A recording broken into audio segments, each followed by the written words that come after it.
bonsoir à tous. Que la paix du Seigneur soit avec vous et bienvenue dans Impact 19h, votre nouveau rendez-vous spirituel de chaque vendredi soir.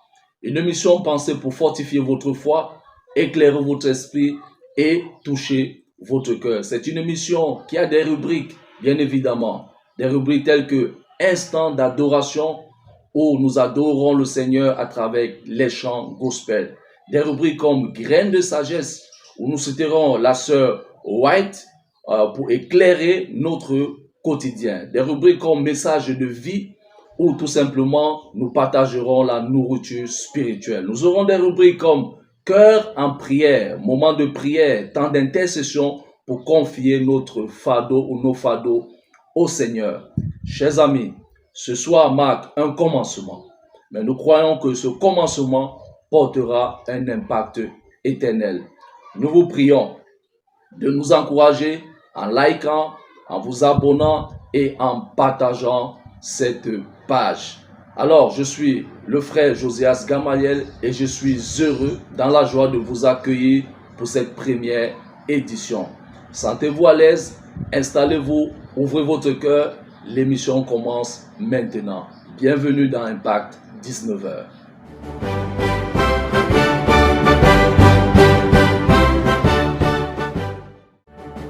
Commençons tout de suite avec notre première rubrique, Instant d'adoration. Et ce soir, nous vous proposons un jeune auteur-compositeur, Ryan Labiche, qui est martiniquais. Et le titre, c'est À la maison, où il s'est inspiré d'Apocalypse au chapitre 21, le verset 4. Il est clairement dit que l'Éternel essuiera toute larme de leurs yeux.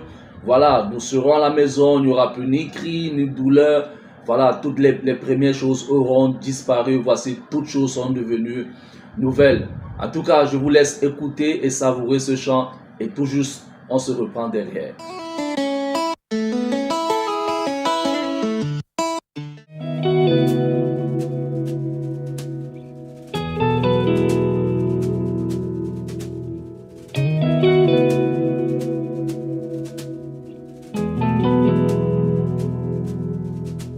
Dieu entend les cris au plus profond de mon cœur. Le soir quand je prie, il comprend ma douleur. Je sais qu'il me délivrera, me prendra dans ses bras quand il m'emmènera à la maison. Dieu entend les cris au plus profond de mon cœur. Le soir quand je prie, il comprend ma douleur. Je sais qu'il me délivrera, me prendra dans ses bras quand il m'emmènera à la maison. Il essuiera toute larme de mes yeux. Je ne connaîtrai plus la mort, elle n'existera pas. Il n'y aura plus de peine sur mon visage quand je serai enfin à la maison. Toi qui as passé des heures à supplier Dieu, Jésus te promet ce qu'il y a de meilleur. Oui mon frère, je suis convaincu qu'il n'y aura jamais de pleurs à la maison.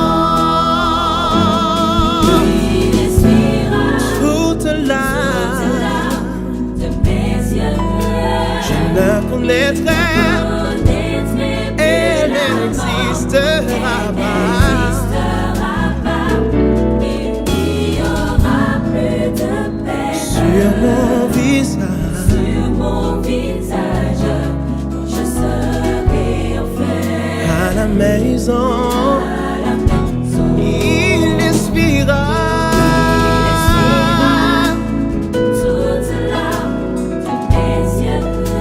je ne connaîtrai plus.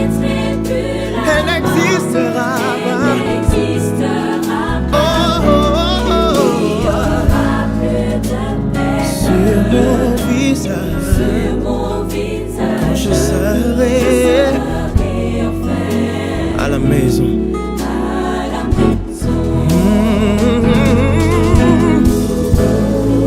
Et je vis descendre du ciel d'auprès de Dieu la ville sainte, la nouvelle Jérusalem, préparée comme une épouse qui s'est parée pour son époux.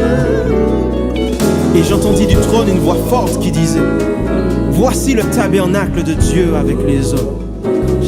Il habitera avec eux et ils seront son peuple. Et Dieu lui-même sera avec eux. Oui, il essuiera toute larme de leurs yeux et la mort ne sera plus. Il n'y aura plus ni deuil, ni cri, ni douleur, car les premières choses auront disparu. Et celui qui était assis sur le trône dit: voici, je fais toutes choses nouvelles. Waouh. Nous glorifions Dieu pour ce genre de mélodie. Nous disons merci au Seigneur pour le don qu'il a donné à ce jeune Ryan Labiche pour cette belle mélodie, et j'espère que vous avez savouré. Maintenant, nous passons, n'est-ce pas, à une autre rubrique intitulée Graines de sagesse, où nous allons vous présenter une sagesse tirée d'un livre de la sœur White. Tout de suite.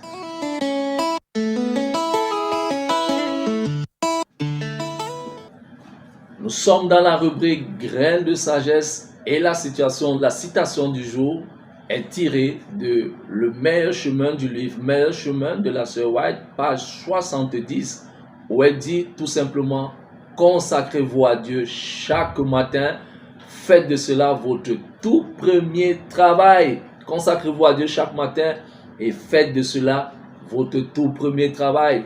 Voilà, la sœur, elle est claire dans cette sagesse, elle est claire dans ce conseil. Elle nous enseigne, elle nous dit, elle nous conseille de marcher avec Dieu, voilà, chaque matin, et que notre marche avec Dieu commence dès le réveil, avant le téléphone, avant les tâches de la maison, avant même les préoccupations. Il y a Dieu. Elle dit se consacrer à Dieu, c'est lui remettre ses projets. Se consacrer à Dieu, c'est lui confier ses inquiétudes. Se confier à Dieu, c'est choisir de vivre selon sa volonté. Cela montre que Dieu n'est pas simplement une option, mais Dieu est une priorité. Il est la priorité dans votre vie, dans notre vie. Alors que cette sagesse de ce soir t'accompagne tout le long de ta vie. Amen. Maintenant, nous passons à la rubrique Message de vie.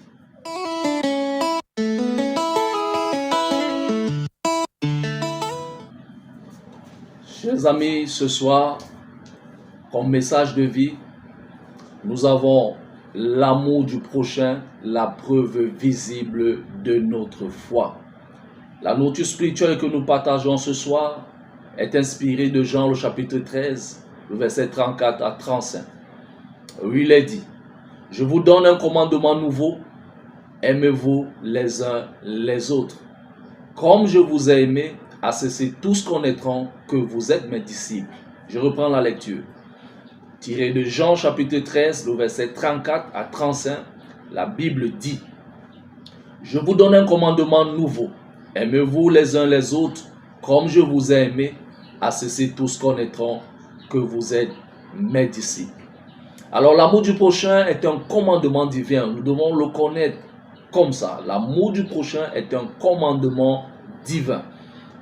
Jésus ne dit pas si vous voulez, mais il dit je vous donne un commandement. Alors dans Matthieu le chapitre 22 du verset 37 à 39, Jésus va résumer toute la loi. Il va dire d'aimer Dieu et il va dire d'aimer son prochain comme soi-même. Voyez-vous, cela signifie que la spiritualité ne se mesure pas seulement au nombre de versets qu'on peut mémoriser, parce que beaucoup croient que en mémorisant les versets bibliques, ils sont tellement spirituels. Elle ne se mesure pas au chant que nous connaissons à chanter à la chorale ou autre, elle ne se mesure pas aux années passées dans l'église. Non, mais à la manière dont nous traitons également les autres. C'est là où la spiritualité également se mesure, à la manière dont nous traitons les autres. On ne peut pas dire aimer Dieu qu'on ne voit pas si on méprise son frère, sa sœur qu'on voit, nous dit 1 Jean chapitre 4, le verset 20. On ne peut pas prétendre aimer Dieu qu'on ne voit pas et mépriser son frère ou sa sœur qu'on voit. Alors, chers amis, la question qui revient, la question qui peut susciter notre intérêt, c'est qui est mon prochain? Voyez-vous, la Bible répond également à cette question dans Luc le chapitre 10, le verset 33 à 37. C'est Jésus qui raconte la parabole excellente du bon samaritain pour répondre à la question qui est mon prochain? Et vous connaissez cette parabole mieux que moi. Voilà un homme qui est blessé, agressé, blessé, dépouillé, par des brigands.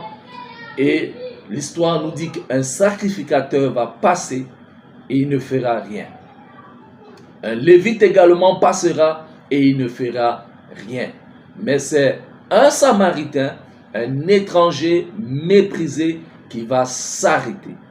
Chers amis, c'est déplorable de comprendre que ce sont des sacrificateurs, des lévites, qui sont les frères de cet homme qui passent, eux qui sont censés représenter Dieu sur terre, eux qui sont censés comprendre ce que c'est que l'amour du prochain et qui est le prochain. Le clergé, les hommes spirituels, c'est eux qui passent. Et celui qu'on appelle étranger, celui qu'on appelle païen, celui qu'on méprise, c'est celui-là qui s'arrête. Chers amis, ça doit nous interpeller ce soir. Ça doit nous interpeller ce soir. Qui est mon prochain? Qui est mon prochain? Et pourquoi Jésus choisit-il un Samaritain comme héros? Jésus choisit ce Samaritain comme héros parce que l'amour dépasse les barrières ethniques. L'amour dépasse les barrières religieuses. L'amour dépasse les conflits. Le prochain, ce n'est pas seulement celui qui me ressemble, mais c'est celui que Dieu place sur ma route. Le prochain, ce n'est pas seulement celui qui partage la même foi que moi. Ce n'est pas celui, n'est-ce pas, avec qui nous marchons ensemble, mais c'est celui que Dieu place sur ma route. Il est déplorable que ce sont des gens qui sont au dehors, qui manifestent même souvent plus d'amour que ceux qui sont aujourd'hui dans nos églises. Voyez-vous les problèmes qui se passent dans nos églises? Le monde est entré dans les églises. Au lieu de voir l'amour régner dans les églises, nous assistons à la haine, à la bagarre. Nous assistons au conflit, aux luttes d'intérêts, des différents postes. Nous assistons, n'est-ce pas, à la naissance des groupes, des lobbies dans les églises. Mais la Bible nous dit que ton prochain, ce n'est pas celui-là, n'est-ce pas, qui marche avec toi, ce n'est pas celui-là qui est dans ton église, ce n'est pas celui-là vraiment qui dort avec toi sur ton lit, mais ton prochain, c'est celui-là que Dieu place sur ta route. Il a pris l'exemple du Samaritain qui n'avait rien à voir avec le blessé, mais il a pris cet exemple pour nous montrer, n'est-ce pas, que nous devons aimer tout cela que nous croisons sur notre chemin. En tant qu'enfants de Dieu, en tant que chrétiens, nous sommes ceux-là, nous sommes la lumière du monde, nous sommes le sel de la terre, nous sommes appelés à marcher comme Dieu ou comme Jésus a marché sur terre. Alors l'amour, ce n'est pas seulement une simple phrase, mais c'est une action. Ce n'est pas simplement un sentiment, mais c'est une action. Ce sont des faits, c'est pratique. L'amour que le Samaritain a présenté, voilà, le Samaritain, la Bible dit, il s'est approché de cet homme, il a pansé ses blessures, il a mis de l'huile sur ses blessures et il a payé l'auberge qu'on puisse prendre soin de lui. Oh, quel exemple d'amour, quel exemple de générosité. L'amour biblique est concret. Elle n'est pas seulement un sentiment, elle n'est pas seulement théorique, mais elle est concrète. Il est concret cet amour. Alors, 1 Corinthiens, le chapitre 13, le verset 4 à 7 nous dit: l'amour est patient, L'amour est plein de bonté. L'amour ne cherche pas son intérêt. Ce que vous devez savoir, c'est que aimer, c'est parfois pardonner quand on a été blessé. C'est une réalité. Aimer, c'est aider quand cela nous coûte même la vie ou nous coûte quelque chose. Aimer, c'est supporter aussi quand c'est difficile. Nous devons comprendre ce genre de choses. Aimer, c'est pardonner quand on a été blessé. Aimer, c'est aider quand cela peut aussi nous coûter. Aimer, c'est supporter aussi quand c'est difficile. Alors, un jour, il y a un enfant qui demandait à sa mère, « Maman, c'est quoi véritablement aimer quelqu'un ?» Et sa mère, dans toute la sagesse possible, elle va répondre à cet enfant en lui disant, « C'est quand tu vois ton frère tomber et que tu cours pour le relever au lieu de rire. C'est quand tu vois ton frère ou ta soeur tomber et que tu cours, tu te précipites pour le relever au lieu de rire, au lieu de te moquer de lui, au lieu d'être content de sa chute. L'amour ne discute pas longtemps, l'amour agit.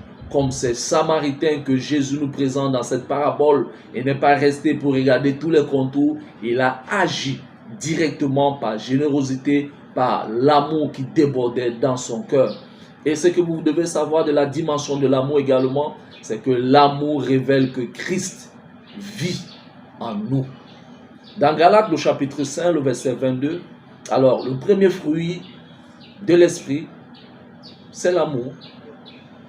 Le premier fruit de l'esprit, c'est l'amour. Donc, si l'amour manque, quelque chose manque dans notre relation avec Dieu. C'est clair, c'est pas discutable. Si l'amour manque, quelque chose manque dans notre relation avec Dieu.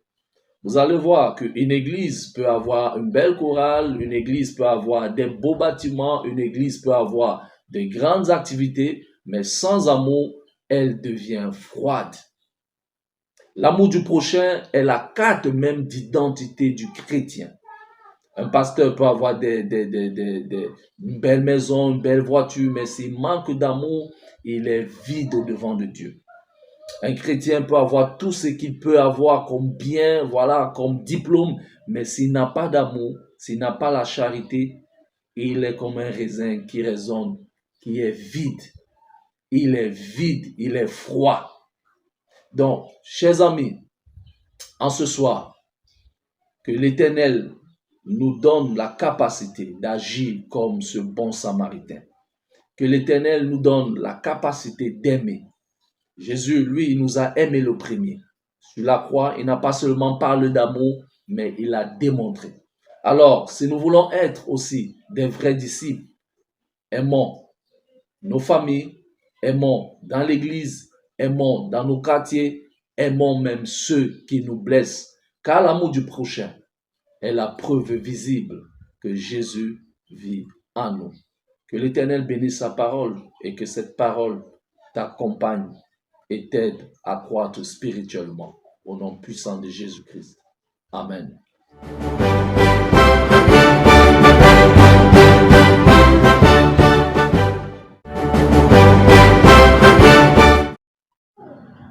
C'est la rubrique Cœur en prière et c'est maintenant.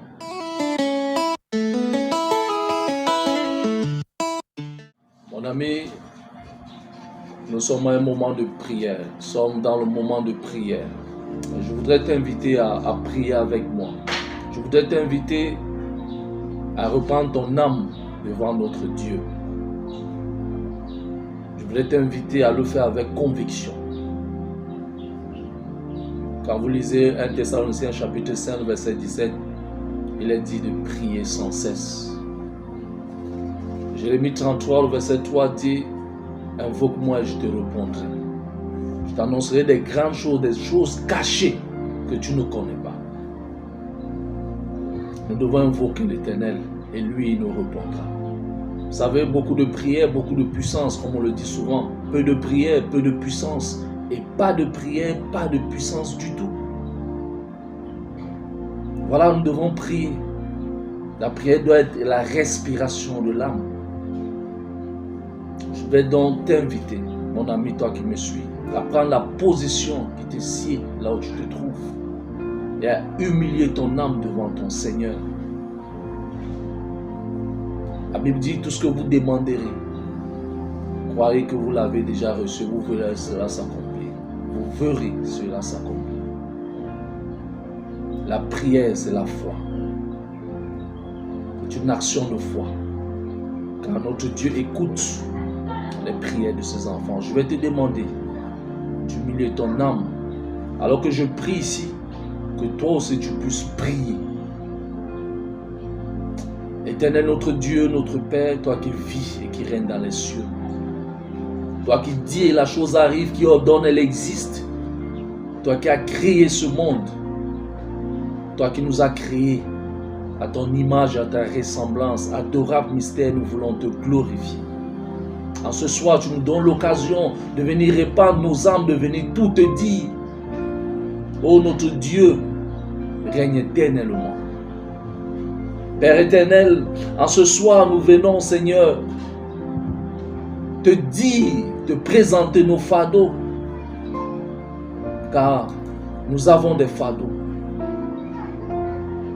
Nous avons des fardeaux sur nous, nous avons des charges que nous drainons depuis tant d'années, que nous drainons jour après jour.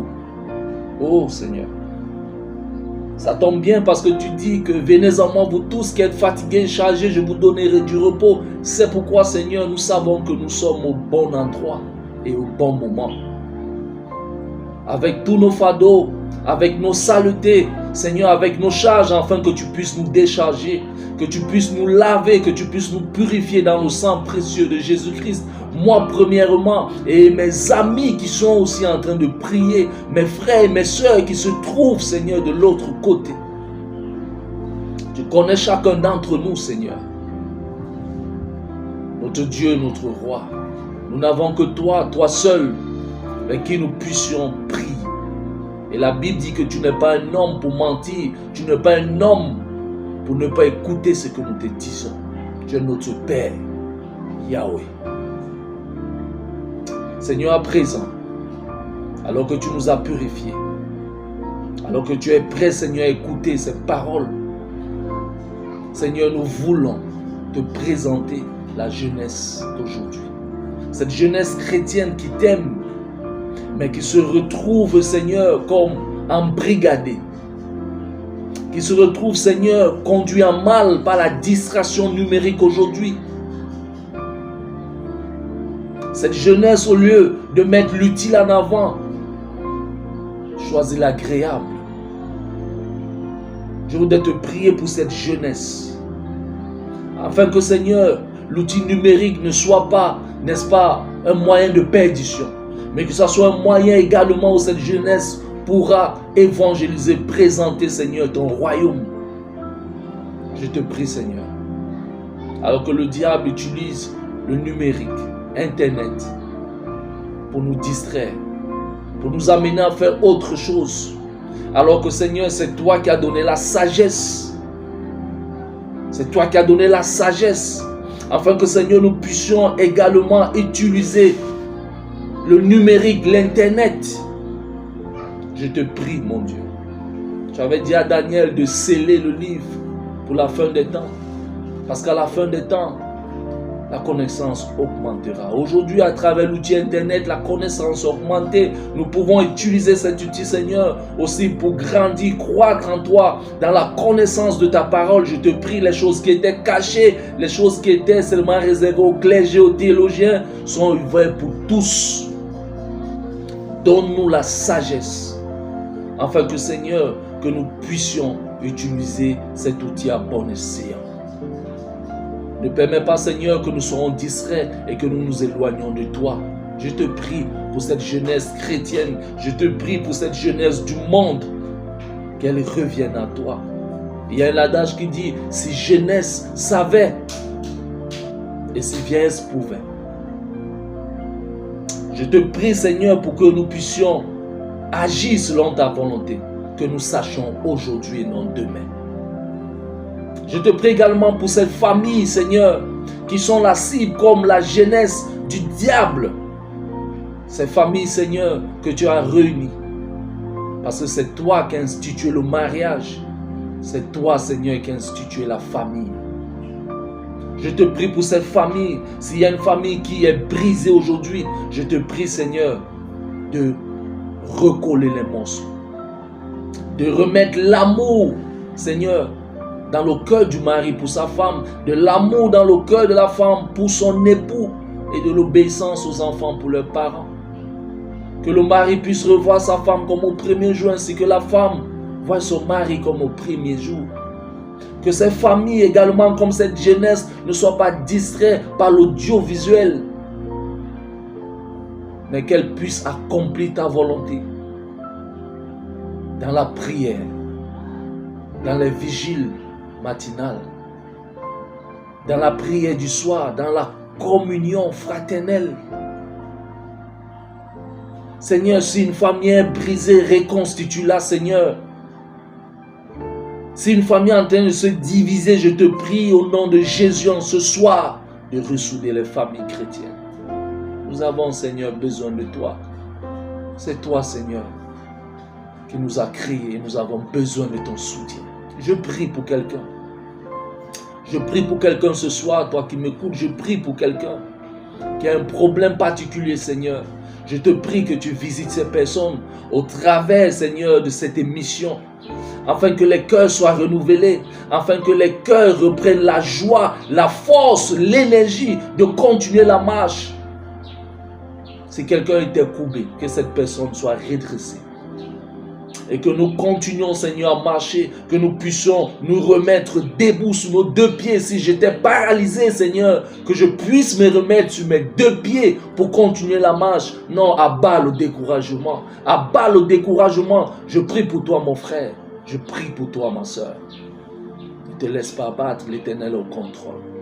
Ô Seigneur, que ton nom soit glorifié. Alors que nous avons tout mis au-devant de toi et même nos lamentations.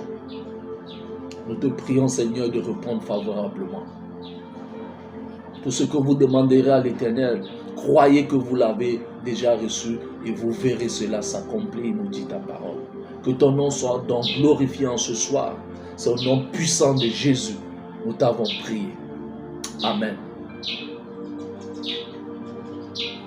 Oh mon ami, je sais que l'Éternel t'a visité. Je sais que l'Éternel t'a visité. Je sais que l'Éternel t'a béni. C'est par la foi que nous obtiendrons les bénédictions de notre Seigneur. Je te prie, mon frère, ma soeur, de continuer à rester dans l'esprit de la prière. Que la prière devienne une arme que tu utiliseras dans ta vie. Ne sois pas loin de la prière. Soyons des hommes et des femmes de prière. Que Dieu nous aide en ce sens-là. Que Dieu t'aide en ce sens-là.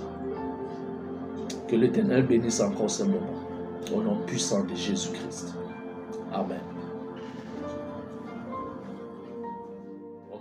Ok, nous sommes arrivés à la fin de cette émission et nous glorifions Dieu, n'est-ce pas, de nous avoir accompagnés durant ce moment. J'espère que vous avez aimé et voilà, ça a été une bénédiction pour nous de passer ce moment avec vous et j'espère que nous avons été également une bénédiction pour vous, n'est-ce pas? N'oubliez pas d'aimer, n'oubliez pas de partager.